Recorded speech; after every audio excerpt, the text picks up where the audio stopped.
Hello and welcome all. तो बच्चों, I hope कि तुम लोगों ने ऑर्गेनाइजेशन के फर्स्ट क्लास को बहुत अच्छे से एंजॉय किया होगा और उसकी बहुत अच्छी स्टडी की होगी और खुद भी सेल्फ स्टडी की होगी। अब आगे हम लोग आज बढ़ते हैं डेलीगेशन ऑफ अथॉरिटी की तरफ। डेलीगेशन ऑफ अथॉरिटी क्या है? डेलीगेशन ऑफ अथॉरिटी एक ऐसी एक्टिविटी है जिसमें अथॉरिटी को ट्रांसफर किया जाता है from downward superior to subordinate, है ना। जैसे कि ए मैनेजर है और बी वहां पे मैनेजर के अंडर में है, सी मैनेजर के अंडर में है, डी मैनेजर के अंडर में है। अब ए के पास 10 टास्क हैं, तो उसने क्या किया कि 4 टास्क अपने पास रखा और 2-2 टास्क बी सी डी को दे दिया। That is the delegation of authority. अब डेलीगेशन ऑफ अथॉरिटी के 3 एलिमेंट हैं। Now the authority, responsibility and accountability. ठीक, अब अथॉरिटी क्या है? This is the power to take decision. Responsibility क्या है? Obligation of subordinate to properly perform their assigned duty. Accountability क्या है? To make sure that the employee perform their responsibility in their expected manner. अब बात करते हैं हम लोग इम्पोर्टेंस ऑफ डेलीगेशन की। इम्पोर्टेंस ऑफ डेलीगेशन को अगर हम देखें तो सबसे पहला इम्पोर्टेंस उसका ये निकल के आता है इफेक्टिव डेवलपमेंट। जब सुपीरियर सबऑर्डिनेट को अपना कुछ काम करने के लिए दे देता है, वहां पे फिर मैनेजर के पास क्या है कि कुछ एक टाइम मिल जाता है नए आइडियाज को जनरेट करने का, नए प्रोजेक्ट को डील करने का। ठीक, देन द एम्प्लॉयज डेवलपमेंट। अब यहाँ पे क्या हुआ कि जो सबऑर्डिनेट को काम मिला वहां पे उसका स्पेशलाइजेशन, उसके जो और टास्क हैं वो बहुत अच्छे तरीके से पॉलिश होते हैं और वो मोटिवेट होता है, जिसकी वजह से बहुत अच्छे तरीके से वो काम करता है ना। Motivation of employee. जब उसको इस तरीके से टास्क मिलता है, जो सबऑर्डिनेट है उसको ये लगता है कि नहीं, मुझे भी अच्छा एक टाइम मिला है अपने आप को प्रूव करने का, मुझे भी अपने आप को प्रूव करना चाहिए। इट माइट बी पॉसिबल आगे इन फ्यूचर मेरा प्रमोशन है वो जल्दी हो सकता है मेरे इन सारे काम को देख के। Then the facilitate organisational growth. अब इससे क्या होता है कि मैनेजर ने अपने कुछ टास्क अपने सबऑर्डिनेट को काम करने के लिए दे दिए। अब सबऑर्डिनेट इस बात से खुश हो जाता है कि हाँ, मुझे भी इम्पोर्टेंस मिल रही है, मैं भी अपना काम का जो पैटर्न है वो दिखा सकता हूँ, मैं भी अपने आप को प्रूव कर सकता हूँ। अब वहां पे क्या है कि मैनेजर को भी एक प्रॉपर टाइम मिल जाता है अपने इफेक्टिव रिसोर्सेज को यूटिलाइज करने का। Then reduces the workload of manager. Manager का वर्कलोड रिड्यूस होता है। Better coordination. यहाँ पे सुपीरियर और सबऑर्डिनेट का कोई भी जो नॉन कंप्लीशन ऑफ वर्क है ना, जो मैनेजर ने नॉन कंप्लीशन ऑफ वर्क है वही से सबऑर्डिनेट को दिया, उस पे अच्छा एक कोऑर्डिनेशन बनता है काम को पूरा करने का। तो इसको अगर लिखा नहीं है तो इसका स्क्रीनशॉट ले लो फटाफट। अब इसके बाद चैप्टर का लास्ट टॉपिक हम लोग डिस्कस करेंगे, that is the centralisation and decentralisation. Centralisation और डिसेंट्रलाइजेशन। सेंट्रलाइजेशन वो पार्ट होता है किसी भी ऑर्गेनाइजेशन का, कोई भी कंसंट्रेशन ऑफ पावर और authorities are concentrated in the hand of few persons like a top level management, that is called the centralization.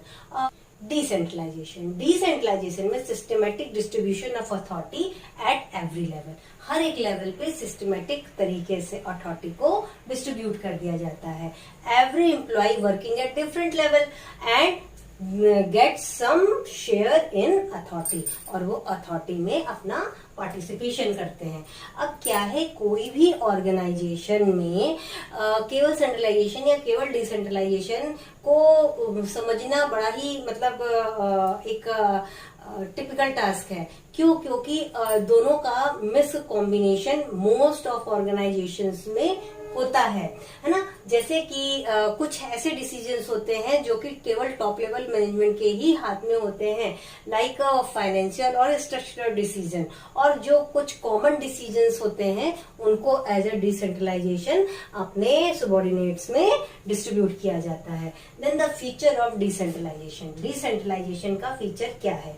Transfer of authority to lower level, lower level को authority transfer की जाती है।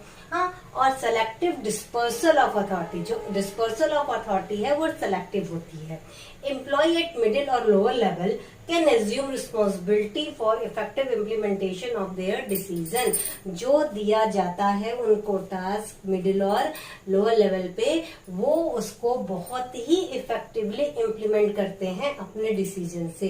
क्यों? क्योंकि उनको अपने आप को भी तो प्रूव करना होता है। Recognise the need of authority for decision maker.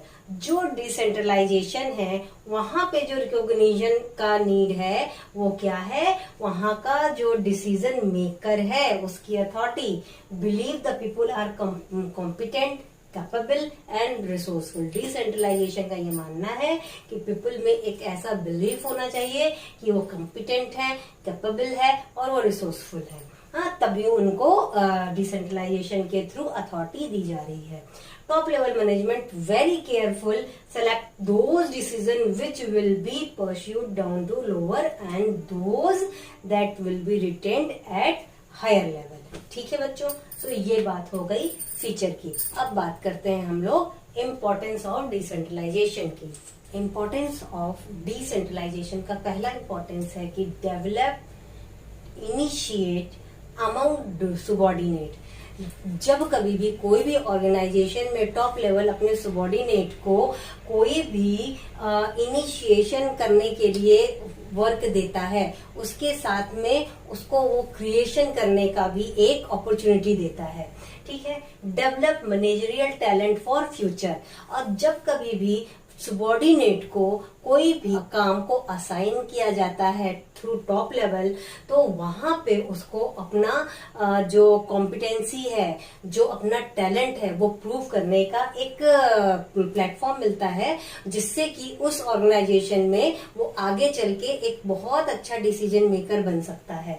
Then quick decision making क्या है कि भाई जब कभी भी कोई भी काम दिया जाता है सबॉर्डिनेट को करने के लिए, कोई भी वर्क असाइन किया जा रहा है, तो वहां पे अथॉरिटी के साथ साथ डिसीजन मेकिंग की भी उनको फ्रीडम होती है, जिससे कि हर एक लेवल पे डिसीजन बहुत जल्दी ले लिया जाता है। Relief to top level management, top level management relief हो जाता है बहुत सारे ऐसे एक्टिविटी से जो कि उसका सबॉर्डिनेट कर सकता है, और वो मेन कंसंट्रेशन कर सकता है बड़े टास्क पे। फैसिलिटेट ग्रोथ, जो फैसिलिटेट ग्रोथ है वो कैसे हो सकता है? जब कोई भी ऑर्गेनाइजेशन जो है वो अलग अलग स्टेज पे जाके, लेवल पे जाके खूब बढ़िया से काम कर रहा है, अपने वर्क में अपना बेस्ट दे रहा है, वहां पे ग्रोथ एक्सपेंशन होने के बहुत चांसेस होते हैं। बेटर कंट्रोल, बेटर कंट्रोल इसलिए क्योंकि जब वो डिसेंट्रलाइज की जाती है अथॉरिटी, तो वहां पे सबॉर्डिनेट जो है मिडिल लेवल और लोअर लेवल का, वो अपने असाइन टास्क में खुद डिसीजन ले रहा है। तो जब वो खुद डिसीजन ले रहा है तो वो उस डिसीजन को मानेगा, और उस डिसीजन को मानेगा वहां पे जो कंट्रोलिंग है वो बहुत अच्छे तरीके से होगी। तो ये तो बात हो गई इंपॉर्टेंस ऑफ डिसेंट्रलाइजेशन की। और बच्चों, डिसेंट्रलाइजेशन डेलीगेशन दो अलग चीज है। वो अलग चीज कैसे है? Decentralisation is the extension of delegation. और delegation is necessary every organisation, but decentralisation is optional. I hope तुम लोगों को आज अच्छे से समझ में आ गया होगा। ऑर्गेनाइजिंग पे बहुत ही जल्दी मैं एमसीक्यू तुम लोग को प्रोवाइड करा दूंगी, और इसमें केस स्टडी के ऊपर भी एमसीक्यू बनाऊंगी। ठीक है बच्चों, तो आप लोग के पास एमसीक्यू आते जाएंगे और आप लोगों को line to line, word to word study करना होगा।